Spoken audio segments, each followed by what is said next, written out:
Hello, everyone. Welcome to the City Club of Eugene's November 5th, 2021 program, Seeking Solutions, the State of Our Homelessness Crisis.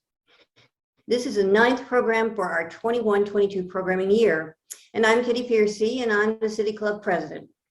Support for the City Club is provided by our members and sponsors. You can become a member of the City Club at our website, cityclubofueugene.org. Our programs are always available on our YouTube channel, our Facebook, and our podcast is available whenever you listen to podcasts. Programs are broadcast on public radio station KLCC 89.7 on Monday nights at 7. We have both business and in-kind sponsors, including our diamond sponsors, Kaiser Permanente, University of Oregon, Peace Health, and Lane Community College, as well as generous support from the City of Eugene and from Lane County. In today's program, we welcome speakers, City Councilor Randy Groves of Eugene's Ward 8, Brittany Quick-Warner, President and CEO of the Eugene Area Chamber of Commerce, and Heather Sielicki, co-lead of Everyone Village. Biographical information on our speakers is available on our website, cityclubofueugene.org. I would also like to thank Karen Knutson for coordinating today's program. As I said, the program is called Seeking Solutions, the State of Our Homelessness Crisis. In August 2021, the number of homeless people in Lane County was counted at 3,115. But in that month, only 42 people were moved into housing. The local shelters could provide an additional 851 beds, but that means that 2,222 people had nowhere to go.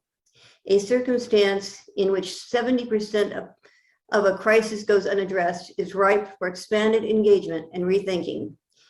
In the past 6 months, the Eugene Area Chamber of Commerce interviewed more than 150 stakeholders in the community. They included executives from nearly every nonprofit delivering homeless services, city and county staff, business and community leaders, unhoused individuals, and residents. They spoke with experts from across the country in communities where significant progress has been made toward ending homelessness. The resulting report, it's called The State of Our Homelessness Crisis, includes 8 primary recommendations and a timeline for action. In this program, Eugene Chamber CEO Brittany Quick-Warner and West Eugene Ward 8 City Councilor Randy Groves and community advocate Heather Sielicki will share what they have learned in years of work to quantify our local needs, understand difficult challenges, and identify real solutions that can be successfully operationalized and implemented. Across the United States, a few solution-oriented communities have been successful at eliminating homelessness, reaching what is described as functional zero. Are the recommendations in this report and the robust engagement of our business community how Eugene gets there? Our format today includes a question and answer period with City Club members via Zoom.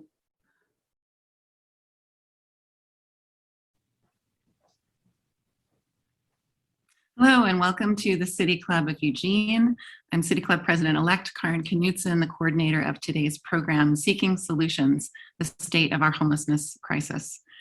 Collectively, our 3 speakers today hold decades of experience working to address community emergencies, build broad support for effective action, and to implement meaningful solutions.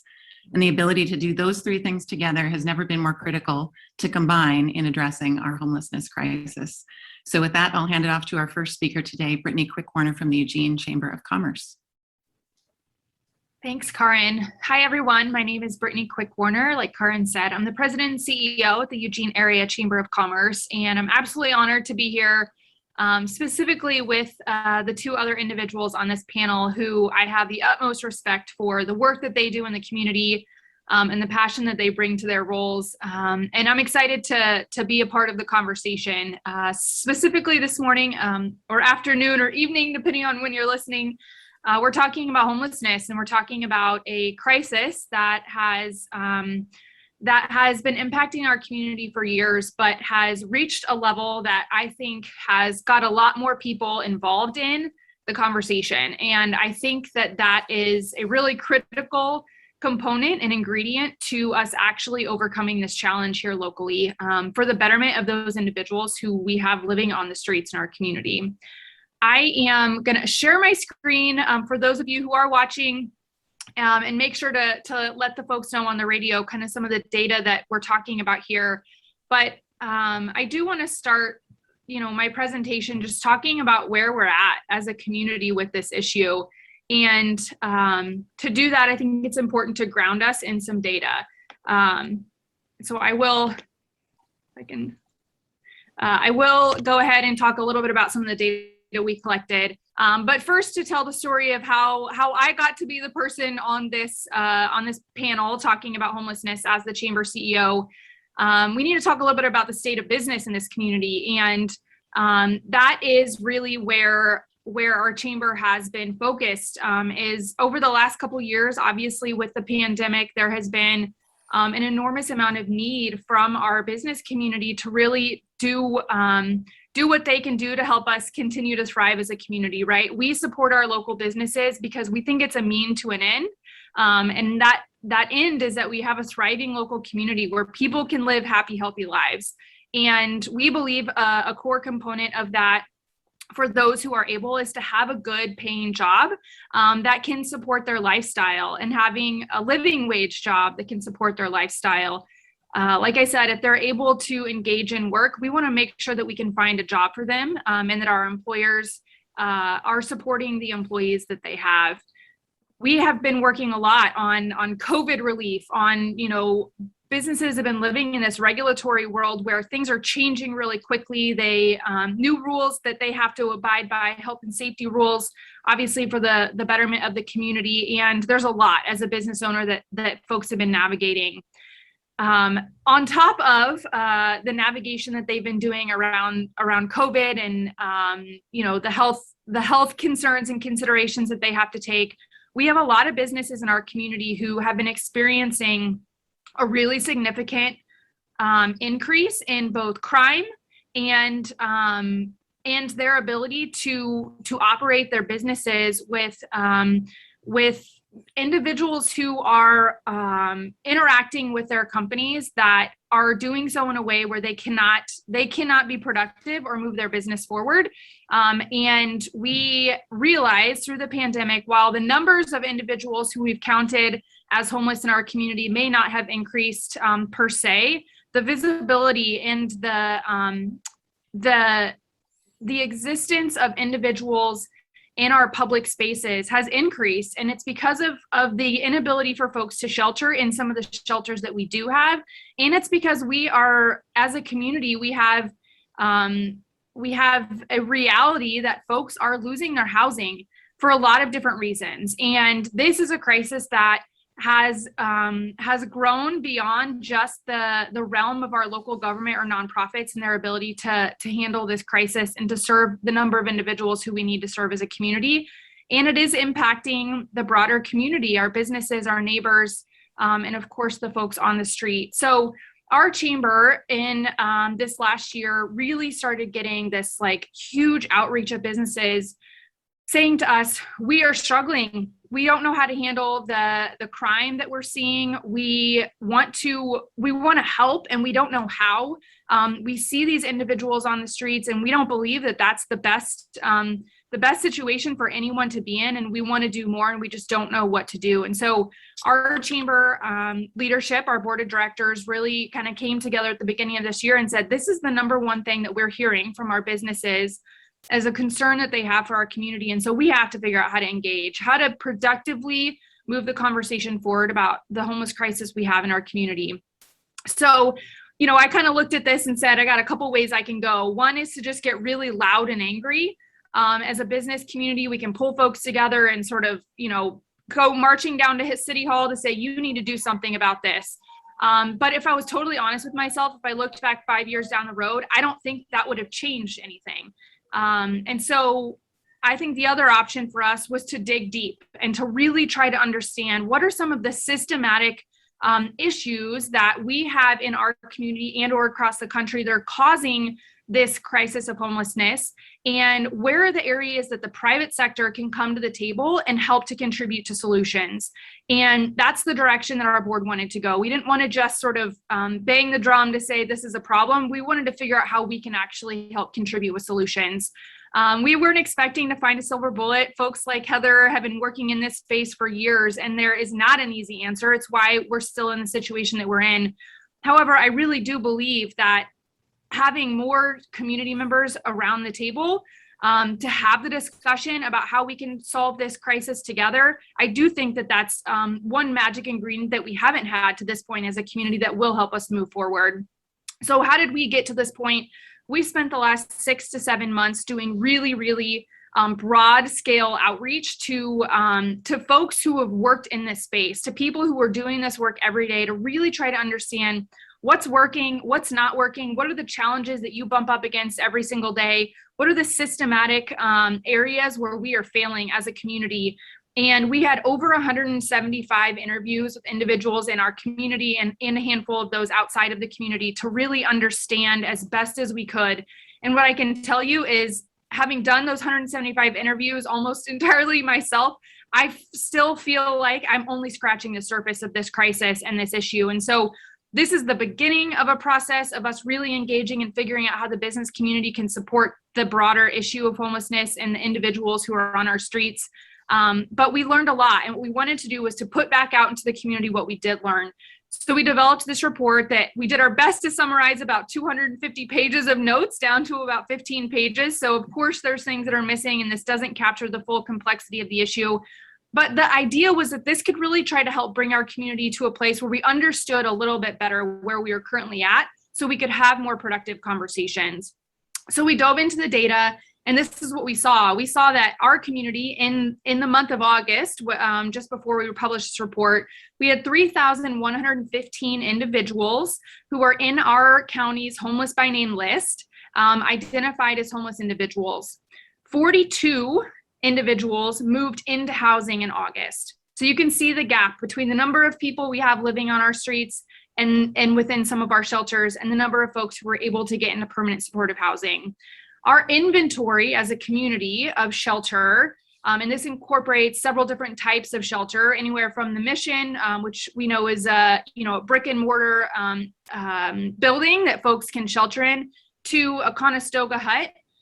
We have about 851 shelter beds in our community in August, right? So this was prior to some of the safe sleep sites opening, which again, we have different definitions of what exactly shelter looks like. But what I can say is that 3,115 and 851 is an obvious gap. We have a huge gap in the number of sheltering opportunities that we have for individuals who are living on the streets, and we have to figure out how to address this issue. Getting folks into permanent supportive housing is important, but making sure that they can find a safe, warm, dry place to sleep is also the critical thing that we have sitting in front of us. So we talked to business leaders, we talked to service providers, we talked to city and county staff, we talked to unhoused individuals. We learned from folks in other neighborhoods and from neighborhood leaders and folks in other communities.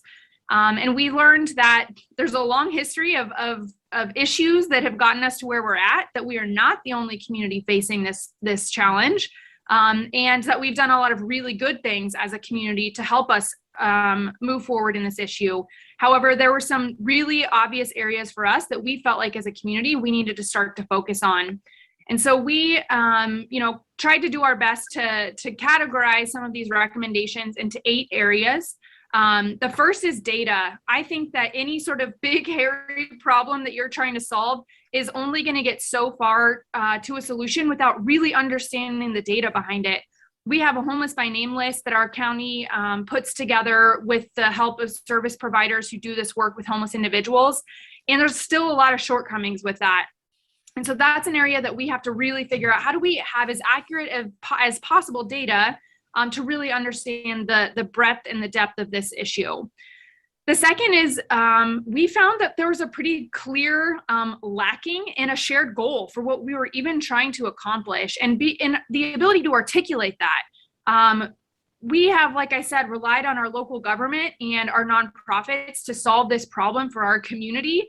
And it's bigger than what they can handle on their own. This issue is one that the entire community, we believe, needs to have a say in and needs to be able to engage around so we can actually find some tangible ways to move forward. The third was our service provider capacity. We are reliant on some incredible service providers in this community, and they are struggling to maintain the level of work that they're currently doing, let alone take on more. They are facing workforce challenges like many of our businesses, our for-profit businesses are. They're facing really intense working environments for these staff that are, asked to do the work that they do on really undervalued salaries, in my opinion. So there is some serious issue around the way that we're addressing this and how we're providing resources to our service providers to get that work done. The fourth is emergency shelter and permanent housing. So we as a community and as a country have really, leaned into this idea of housing first. And I think this is a really good strategy. However, housing first, if we're only putting our resources into permanent supportive housing, ignoring the sheltering issue that we have on the streets, we're never going to be able to move forward. So we as a community, I think, need a clearer strategy for how we are going to both address the emergency shelter needs and the permanent supportive housing needs. And that needs to be known throughout the entire community. People need to feel like they have an understanding of what we're trying to do with this issue locally.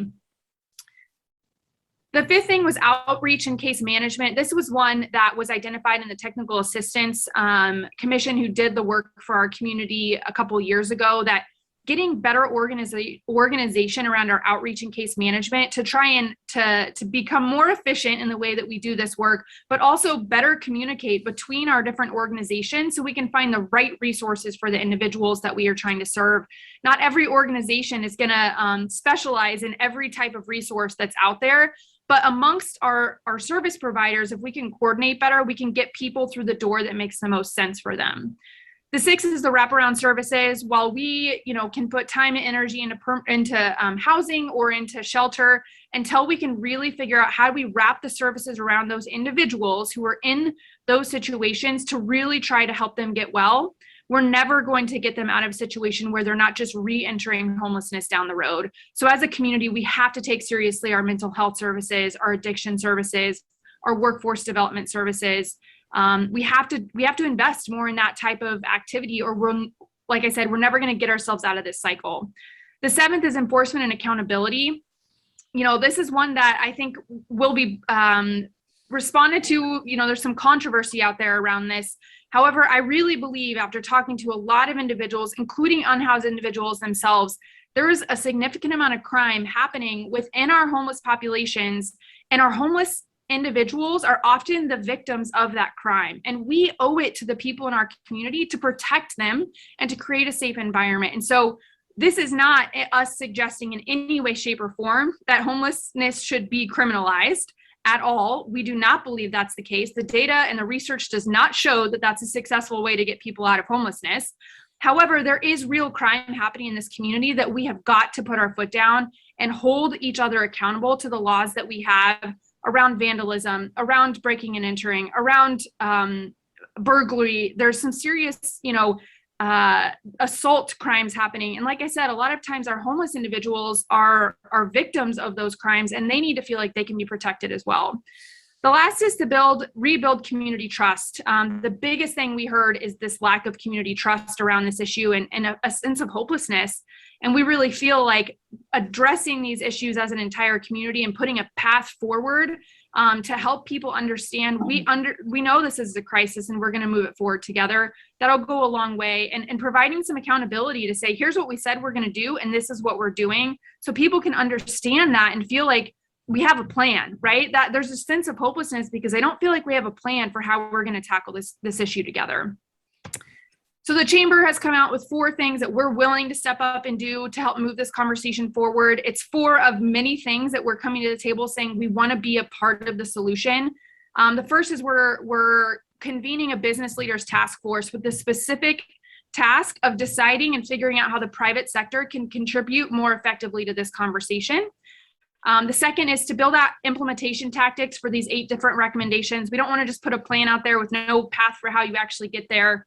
The third is convene that larger community conversation that I just talked about, bringing in folks from multiple sectors, sitting at the table as equals to say, how is our community going to get a handle on this crisis together? And the fourth is looking at performing a cost study or an economic impact analysis to better understand, like I said, some of the data around how this is costing our community and how we might need to be shifting resources away from one thing in order to actually address the actual cost that this has for our community as well. Ultimately, what we know and understand is that the real cost is human lives, and there are individuals living on the street in our community who deserve better. And we have to, as a community, understand that we can't just move people. We can't sweep people from one place to another. We can't just expect to sort of hide the issue. These are real people and real lives, and they have needs that are incredibly diverse. And as a community, we have to step up and figure out how to meet those needs. So with that work, we've been working closely with Randy Groves, City Councilor from Ward 8, and he's been an incredible advocate for not only the business community, but for homeless individuals and service providers in this community around this issue. And I'm excited to have you all learn a little bit more about the work Randy's been doing. Thank you, Brittany, and thank you, City Club, for inviting us to come join you for this important topic. I also want to echo something that Brittany said. I have tremendous respect for Brittany and Heather in this work, and I feel like we've forged a really good relationship, and we are working hard on this issue from 3 different directions. For those of you who don't know me, my background before I became a city councilor, which I took office on January 6th of this year. Before that, I was our city and our area's fire chief, and I worked almost 37 years in the fire service industry, with most of that time here in Eugene.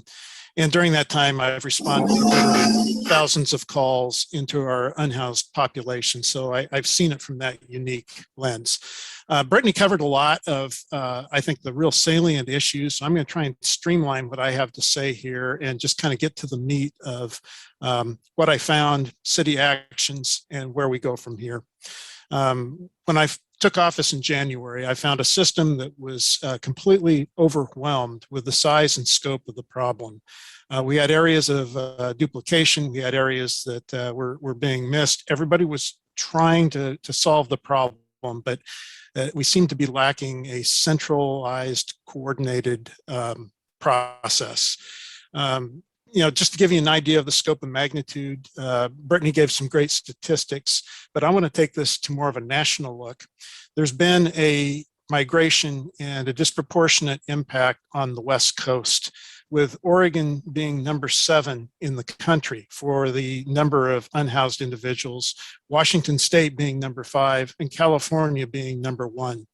And Eugene specifically is number 1 per capita for rates of unhoused people for US cities of 100,000 or more population. So that's something to keep in mind. As we've tried to tackle this problem, and since taking office, I've met with our business communities, our workers, people in government, different units of government, and I've met with many of our unhoused residents as well, trying to understand where the levers of change are and defining the problem.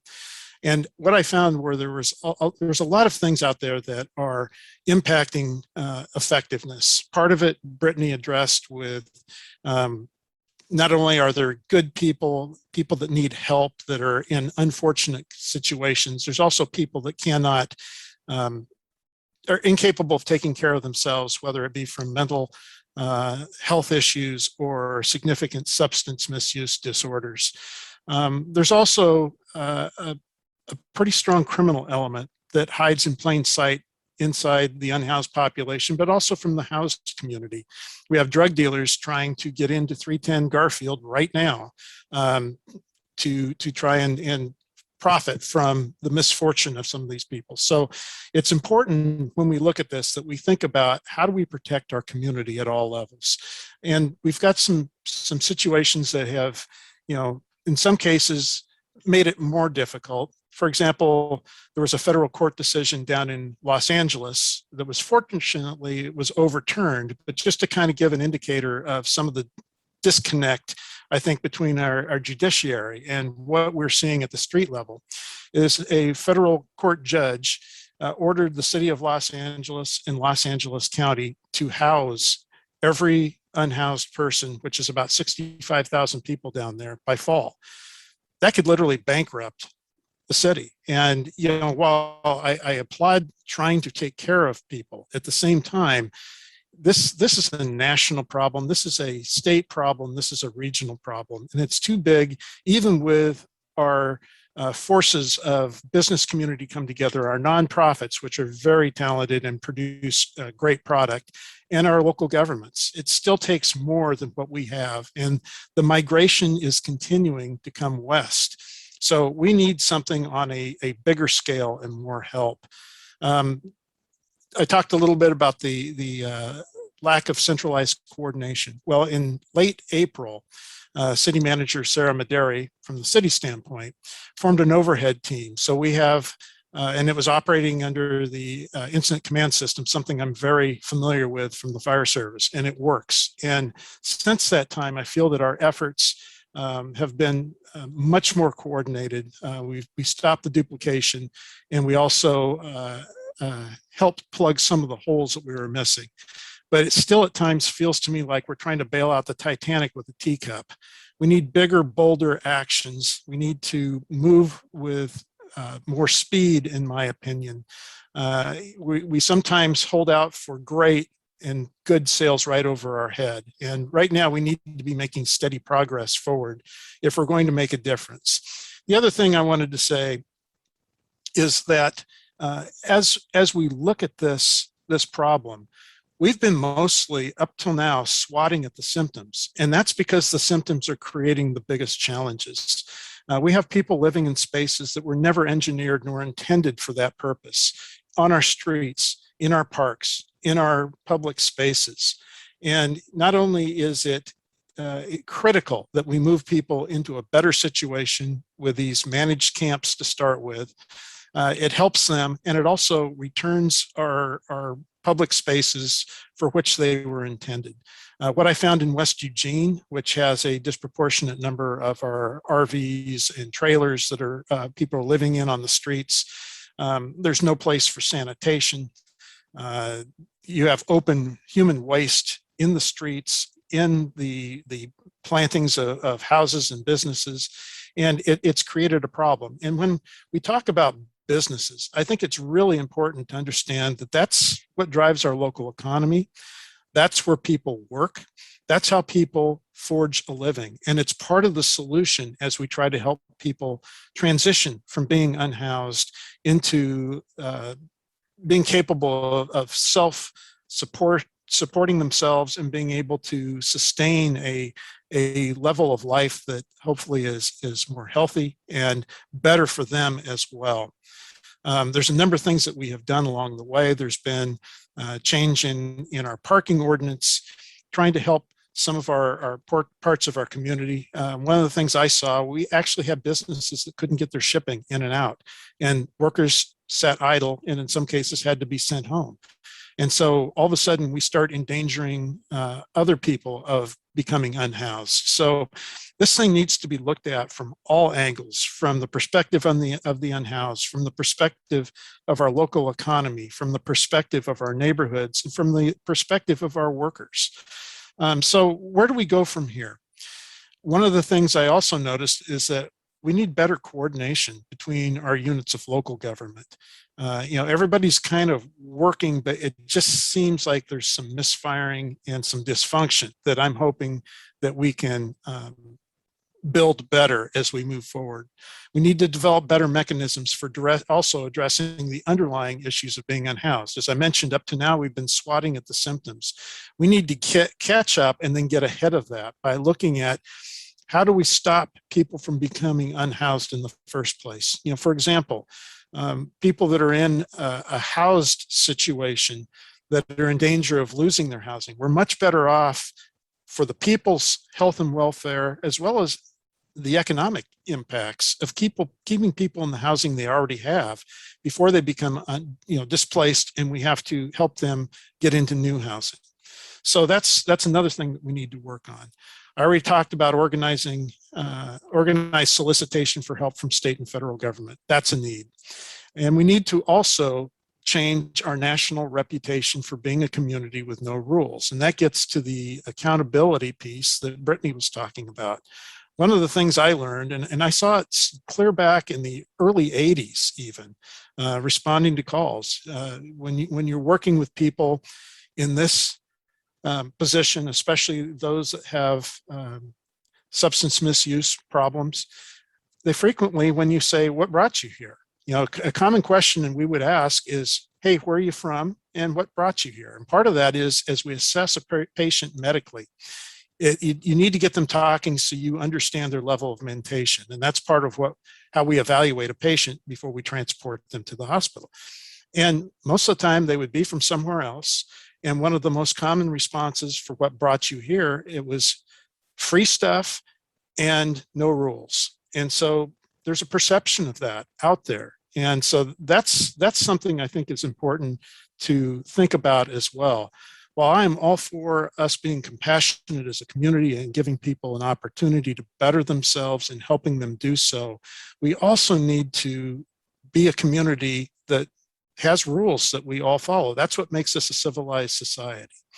And then that will help us in turn more effectively address the inappropriate behavior and the criminal activity. And in this last couple of weeks, we've had some actual violent encounters that have occurred that we need to start addressing. So anyway, with that, I think I'll sign off right here, and I would like to hand off to a friend and somebody that I feel we work well together with. And actually, Heather and I serve together on the Human Rights Commission. So Heather Sielicki, please take it from here. Thank you. Thank you, Randy, and I'm glad to be here today.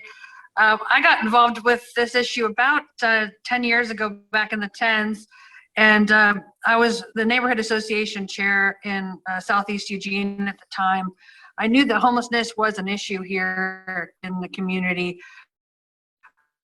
There was a pretty, I went over and it's really who were had challenges, really being neglected by being out there on their own. And I wondered, how did we get here? And I went and I talked to the government. I talked to Human Rights and Neighborhood Involvement to try to find out, what can we do here? And I learned that the way that the city deals with homelessness is really on a complaint-driven model, which was how it was kind of handled at the time. Public Works and Parks and Rec, and you have all these different departments, and they weren't really talking to each other. They were all kind of saying, well, we're the city, we do streets and sewers and signage, we're not a human services agency. And then when I talked to the county and I said, what's going on? Where are the shelters in our town? We don't have a public shelter. We have thousands of people on the street. And they said, well, we're not really set up for that. We do land use and building code. And what I learned is they really weren't set up to deal with these cascading system collapses, and they didn't have any land or ability to pop anything up. And what they said was, go talk to the churches, because the churches are doing something in the community.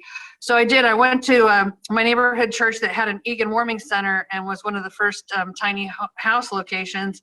And I said, what's going on here? And they said, yeah, this is a problem here at the churches too. We believe that it is our duty to help the poor, but our membership is dwindling. We just don't have as many people, and we've tried to have people, but it can be challenging without any wraparound support.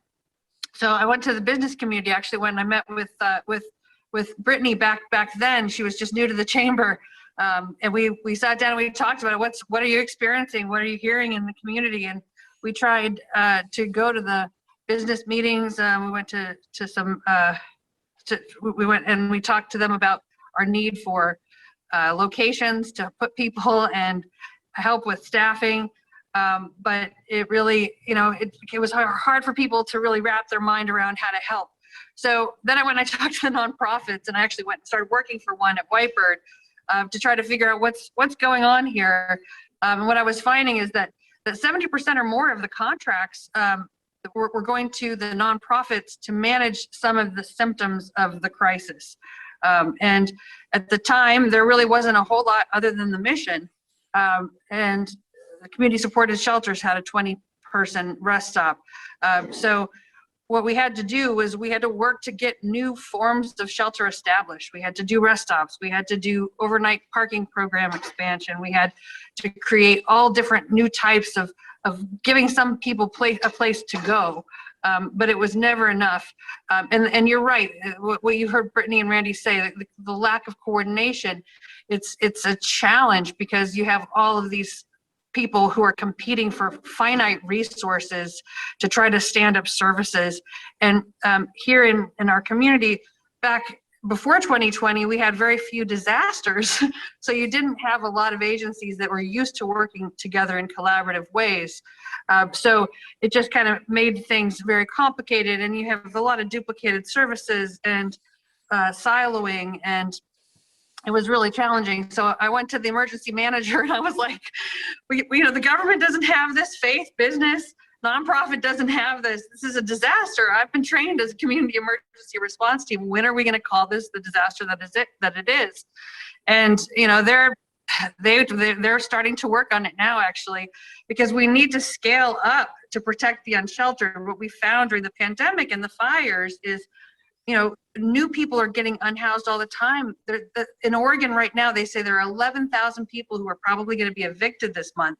So we have all these new people entering into unsheltered realities, and we just don't have enough services. I look to this winter. We've got Egan Warming Center. It was supposed to be 1, maybe 2 years to help people who were experiencing inclement weather. This is our 13th year with Egan this year, and we have hundreds of beds, far shorter than we had prior to the pandemic. You have people who are clearly suffering. You have cahoots is being called, but 60% of the cahoots calls are transport. If they don't have a place to take people, they can't be very effective. They have to help hide people in bushes, right? You can't expect a crisis response for chronic issues related to housing, healthcare, lack of living wage jobs, the lack of preventative supports to prevent the crisis situations. If you don't prevent the crisis, then it ends up being just chronic, and that's what's happened. Our system has really suffered from it. And so we're right now at the emergency management level, we're standing up an all hazards multi-jurisdictional task force where we're going to start looking at this and try to figure out how we can at least manage for like the smoke and the various things that we expect from climate change. But even that won't be enough because I eventually had to start looking at it from a human rights perspective, because we have services for some people, but there are some people who we just don't have services for, right? And people who are low income, a lot of times they have barriers to housing, and it might be related to low credit scores or eviction records or prohibitive application fees. There's all kinds of reasons why not everybody has housing, and why people are even denied to housing based on their housing status. In Eugene, if you went and you said, I'm homeless, I need to rent this house, someone could say, oh, I don't rent to homeless people. And that's totally okay, because that's something that we allow in our law. Homelessness violates the right to housing, the right to life, including non-discrimination, health, water and sanitation, security of the person, and freedom from cruel, degrading, and inhuman treatment. We just have to go somewhere new from here. And where I think we need to go is more housing, more shelter solutions. And we need to realize that the unsheltered need community too.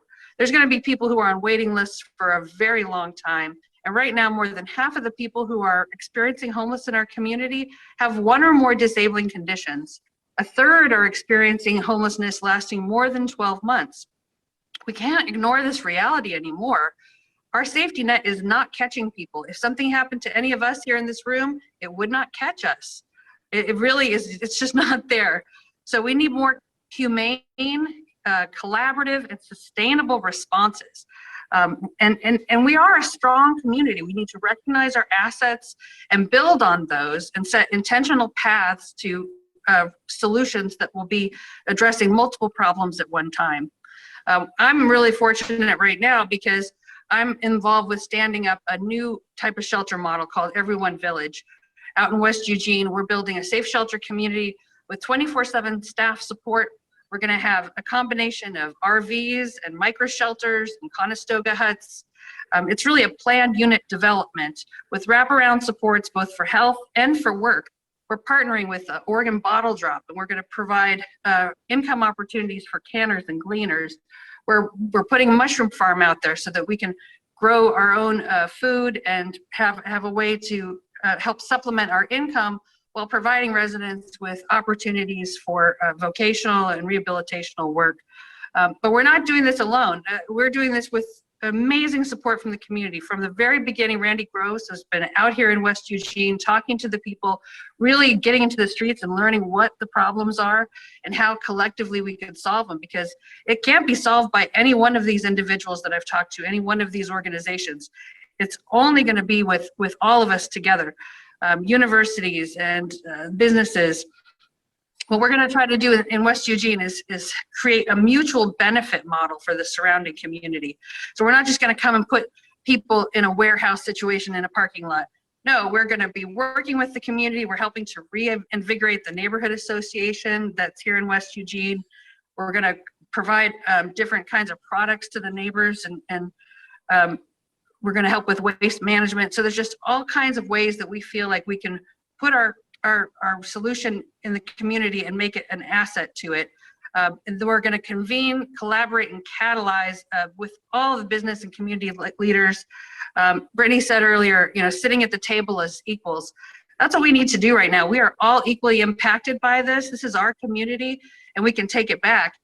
Now is not the time to allow ourselves to become tolerant of the injustices that prevent people from choosing the terms and conditions with which they engage this world. We can do better.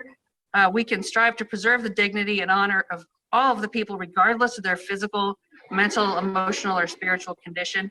And I know that we're going to be able to do it together as a community. So now we're ready to take some questions.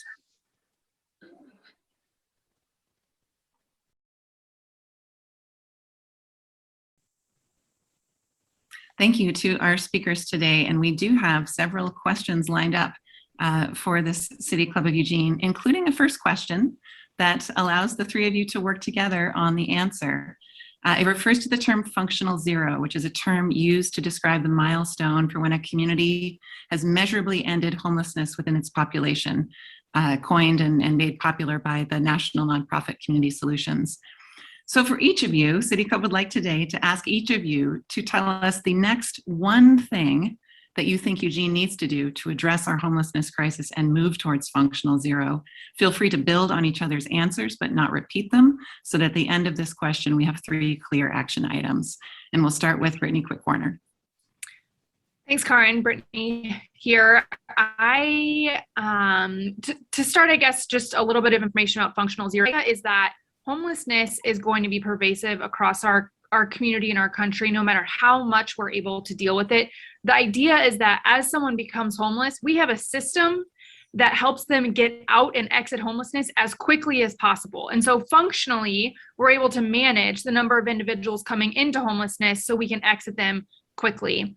So to get to functional zero, the thing that I think is most important for our community to do right now is to come together around a shared goal. There are disparate things that we are trying to accomplish, and if we do not agree that this is where we are going as a community, we're never going to get there, because we're going to be moving down different paths. We've got to get all of these, beautiful instruments working in one succinct orchestra, and then we're going to be able to still maintain our individualism and help these organizations do what they do best, but know that we're working together towards accomplishing a shared goal that we have metrics around. Great. Heather, how about you? Well, I'd like to say that I think a functional zero is something where someone gets housing within a month of losing their housing. And, we're 24,000 of housing right now. So We first need to create places where people can go, right? There isn't enough space. Zero, we have to start with safe shelter and giving people somewhere to be while they're trying to stabilize. Great. And Randy. Thank you, Karen. Randy Groves here. Two great answers from Brittany and Heather. Building on that, I think you asked for one thing. To me, really, it's a stair step. Get people off the street, create more housing. Functional zero really is where available housing exceeds the demand. And right now we are upside down with a dearth of housing at all levels, especially in the low income and affordable range. So that's what I think we need to be working on. Thank you all. And our next question is from City Club Program Committee Member Mary Layton.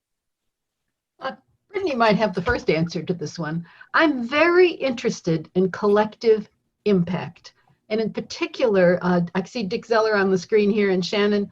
Food for Lane County does a great job of providing food, but it would be so nice to have somebody say, what we really need is lunches on Thursdays and Tuesdays, so that all of us whose individual energy is committed to doing this, working on this piece, would know that we're part of a system. What's the first step to getting in any area to collective impact work? Well, I think first of all, it's defining the scope and magnitude of the problem, which I think we've done a pretty good job of doing to date. Then it is building it into this structure that Heather talked about, where we've got our nonprofits and all these different, the units of government, the business community, which has really stepped up with money and resources and help. We bring this together and we're able to direct the resources to where they will do the most good, where they're most needed and where they'll do the most good. So I think it's this overlay of structure that's been lacking that we need to put into place. And as we work and learn to work better together, this is going to be more critical than ever, or we'll get back to a level of dysfunction and confusion that has, I think, hampered some of these efforts in the past. Yeah, Mary, this is Brittany. So, collective impact as sort of like the formal model that a lot of, I think, community problems can be solved with. Starts with this idea of bringing people together from different areas, right? All these different sectors that have an opportunity to engage, identifying what are we trying to accomplish together? What is the very clear goal that we want to accomplish? And what are the metrics that are going to tell us, did we get there or did we not? And everyone has to agree to that. We have to agree our goal is X number of housing units and X number of shelter units. And this, amount of time where people are going to be living on the street before we're able to get them into a place, like Heather said, less than a month, right? We have to agree these are the places we're trying to get to. And then everybody around that table says, here's my assets. This is what I have to bring to the table to use to help us accomplish that goal together. And then you got to organize the funding. That's a huge piece of this conversation, is that until we get our funding organized, where we are holding people accountable to outcomes and not just activities, we're never going to move forward on this conversation. We have to partner our private sector funding with our public sector funding and leverage the two of those two together to actually accomplish those shared metrics and outcomes that we talked about. So it is what Randy touched on, is organization and really trying to bring someone and something to pull all of those different disparate groups together to say, this is the system we need everybody to please operate within so we can actually move forward together. And this is Heather. Just to add to what Randy and Brittany said, I think we also all need to realize and admit to ourselves that we cannot do this alone. And also what we've been doing isn't working. We need to acknowledge that and stop investing in those solutions that aren't helping. The first thing we need to start doing is to stop doing harm. And I think working collaboratively with across differences is the way to do it. And we'll get to collective impact when we realize how important we all are in the solution. And Can I add something really fast? Sure. Because this is something that I get really passionate about. As a community, we cannot be afraid to rumble with each other and have really transparent and hard conversations that allow us to still respect each other and the work that we've done, but to say this isn't working and you're doing a great job at accomplishing this goal, but it's not the goal we're all trying to get to together. And to not feel this sense of pride, of ownership of the work that we're doing, to where we can't say, you know what, you're right. Like, I can put my time, talent, energies into helping accomplish this goal. And we just got to be able to have those hard conversations. And as a community, like that's a huge step forward, in my opinion. Great points and a call to action also, it sounds. This next question from Judy Smith, who is Lane County's representative of HomeShare Oregon. Judy. Good afternoon. I just would like to know what is being done in our area to prevent people from becoming unhoused in the first place. Thank you. Well, this is Randy Groves. First of all, not enough. I'll start with that. This, as I said in my opening comments, we need to find ways to keep people in the housing they already have. Now, there's certainly some funding that's been available around the pandemic to try and keep people housed. There's been a lot of one-off efforts, but what I haven't seen is an ongoing, sustained program that tries to be proactive in this area. And, it's even affecting our youth. We have families out there that are being displaced. We have unaffiliated youth. That 15th night is our best safety net to catch. It's trying to stop the problem before it happens in the first place. And, even though there are some programs out there, they're woefully short, and I don't think they're particularly well coordinated. Yeah, Brittany here. So this is an important part of the conversation that we want to make sure is not lost, and why the chamber, engages in this work in the first place is we have to move upstream. And one of the reasons why I think it's super important to help businesses who are dealing with some of these issues that they're facing is that we are talking about businesses who are walking away from our community. They are, and this is not the sky is falling. This is not hyperbole. I have emails in my inbox of businesses saying, I hung in as long as I could and I can't do it anymore and I'm leaving. And those are jobs that we're losing. And that to me is just as important as addressing this issue of making sure people don't fall into homelessness in the first place.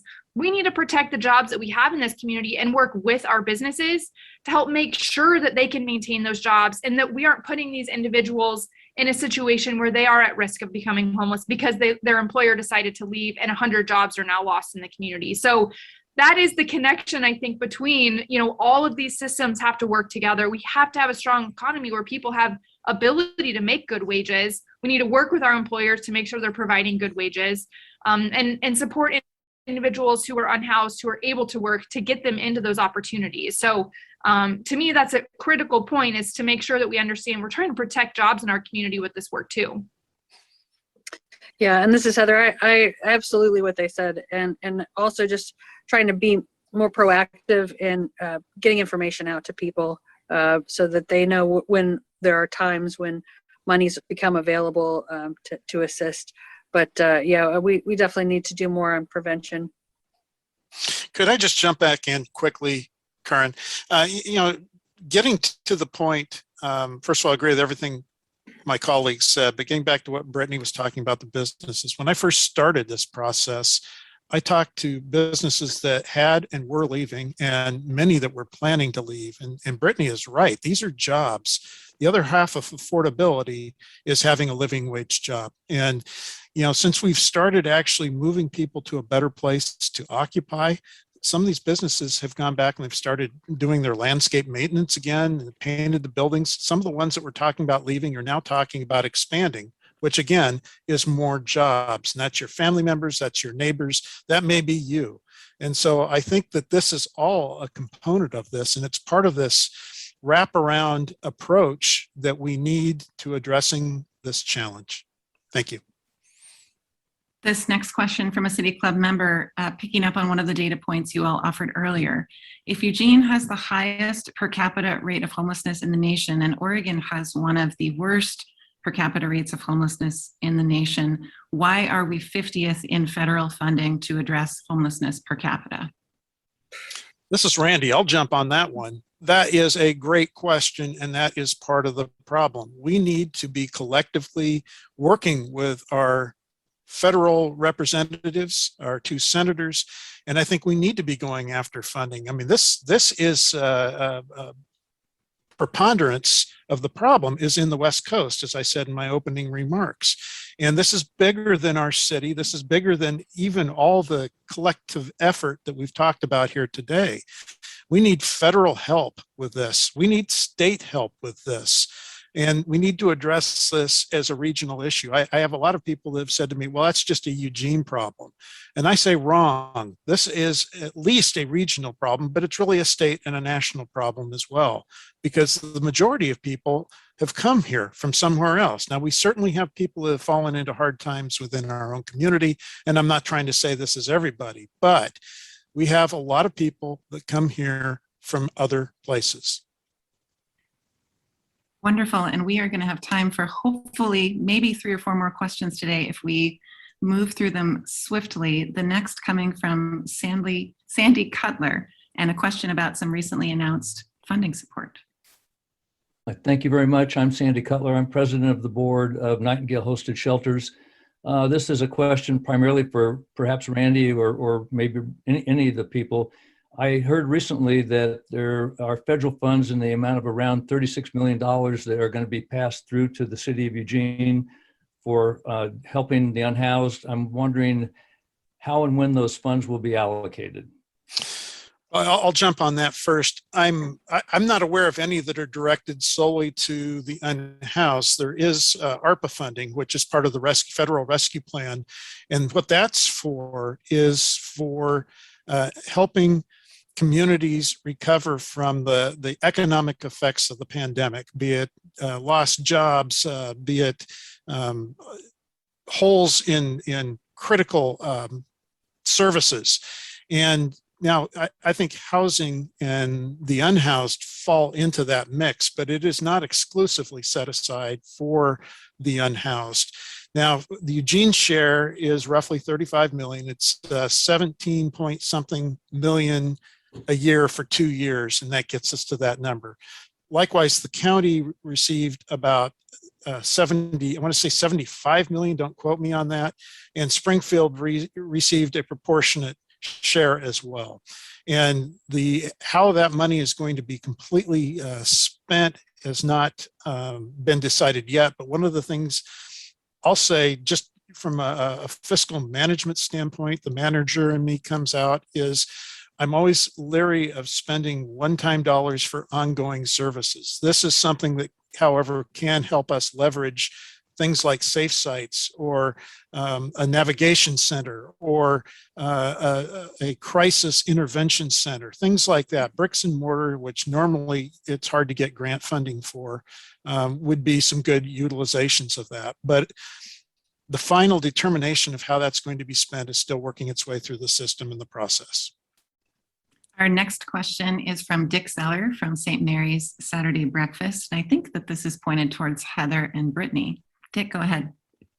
Hi, I'm also a new City Club member and happy to be here. This seems like it requires building immense community support. And a lot of the community just does not see this as their problem. And this is there's a long history of that. It's somebody else's problem and there's no frontier left. We're it. So how do we engage political leaders, business leaders in educating the public? I mean, this is a start. This is a great start, but how do we really bring that to the awareness of every neighborhood and every voter in Eugene? Well, this is Heather. I think that's a great question. And I think part of what we need to do at this juncture in our community is start showing what it looks like to do it right. Is to start building those solutions that people can look and say, hey, now that's a better way of doing things. I want to support that. So that's where I feel like there's a lot of hope right now.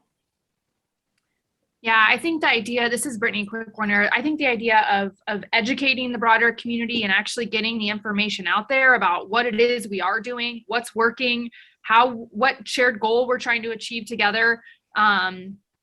I think it's going to help bring hope back. I mean, I feel like when you're talking about individuals who just feel like we're not doing anything or what we're doing isn't working, they need to see that there's a different path forward. And just by broadly helping to have folks understand that, I think we're going to gain people who want to then be a part of the solution.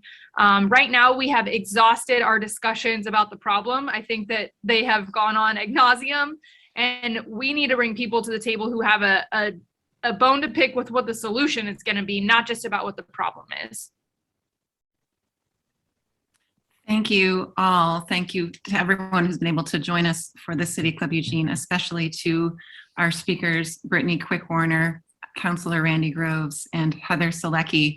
For listeners and members looking for more information about this conversation today, you can find the Eugene Chambers of Commerce's recent report on the state of our homelessness crisis on their website. You can learn more about the work that Councilor Groves has been leading within his ward by reaching out to Councilor Groves at the City of Eugene, and Everyone Village. Heather Sielicki's work is certainly also available online for those looking for more resources. Thank you for joining us for this conversation, and take care to everyone.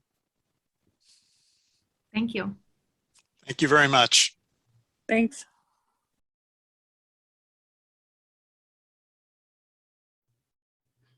This has been our November 5th, 2021 program, Seeking Solutions, the State of Our Homelessness Crisis.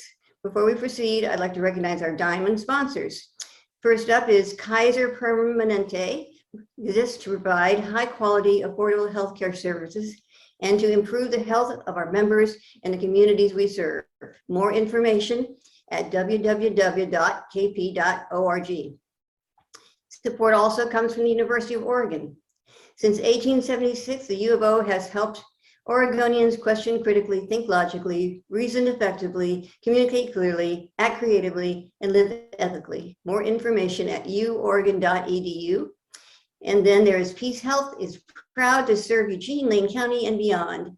As your hometown healthcare partner for more than 80 years, our mission is to keep you and your family healthy. Learn more at peacehealth.org. And finally, we want to thank Lane Community College, who transforms lives through learning. LCC provides comprehensive, accessible, high-quality educational opportunities that promote student success. For more information, visit lanecc.edu.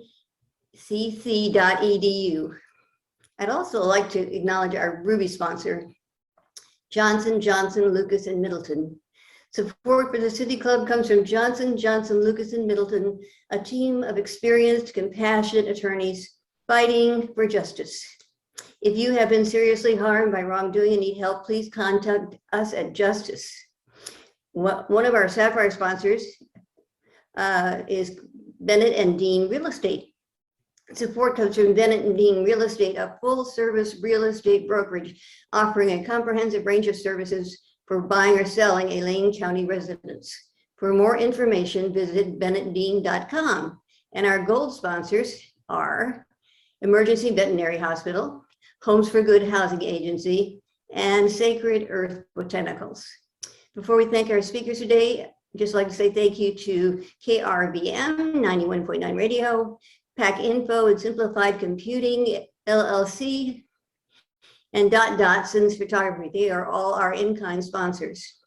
And a special thank you to public radio station KLCC 89.7 for airing City Club programs on Mondays at 7. Our programs are always available on your YouTube channel, our Facebook page, and our podcast. If you are a City Club of Eugene member, you can ask a question at a future taping of our programs. If you're not yet a member, you can join and then participate. More information is on our website, cityclubofeugene.org. Now, in our next program, 3 experts will share facts and ideas about wages. Henry Fields will describe the situation in Lane County and compare it with other localities. Sarah Calick will explain some of the ways smart companies have found to offer better wages. And Megan Pratt will talk about how public policies and institutions can promote better childcare for preschoolers. Finding fairness in wages.